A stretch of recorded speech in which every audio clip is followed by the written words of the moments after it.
मोहम्मद गौरी, जिनका वास्तविक नाम शिहाबुद्दीन था, 1149 में जन्मे और 1206 में उनकी मृत्यु हुई। 1173 में वे गौर के शासक बने और 1175 में भारत पर पहला आक्रमण मुल्तान पर किया। 1178 में गुजरात के पाटन पर हमला किया, लेकिन सोलंकी वंश की रानी नायिका देवी ने उन्हें हरा दिया।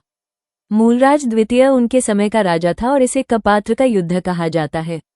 उनके समय में कन्नौज का गहदवाल वंश, बुंदेलखंड का चंदेल वंश, कलचुरी का चेदी वंश, बंगाल का पाल और सेन वंश, दिल्ली और अजमेर का चौहान वंश और गुजरात का चालुक्य वंश प्रमुख थे। इसके बाद गौरी ने मलिक खुसरो पर 3 बार आक्रमण किए। 1179 में पेशावर, कश्मीर और सिंध जीते।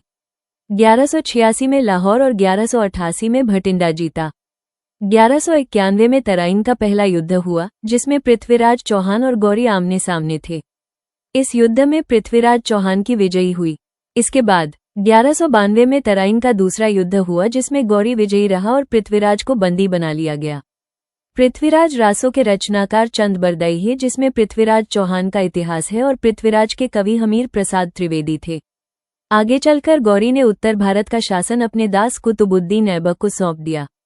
दिल्ली के संस्थापक अनंगपाल तोमर थे, जिनकी बेटी की शादी सोमेश्वर सिंह चौहान से हुई और उसकी दूसरी बेटी की शादी विजयपाल से हुई। विजयपाल का पुत्र जयचंद था और जयचंद की पुत्री संयोगिता थी, जो पृथ्वीराज से शादी करना चाहती थी। 1194 में चंदावर के युद्ध में गौरी ने जयचंद को परास्त किया। 1192 में मोइनुद्दीन चिश्ती भारत आए और अजमेर शरीफ दरगाह स्थापित हुई। 1203 में गौरी का ग्वालियर अभियान हुआ और उनका अंतिम अभियान खोखरों के विरुद्ध था।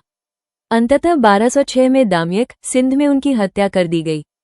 उनके प्रमुख दासों में ऐबक, यलदोज, कुवाचा और बख्तियार खिलजी शामिल थे।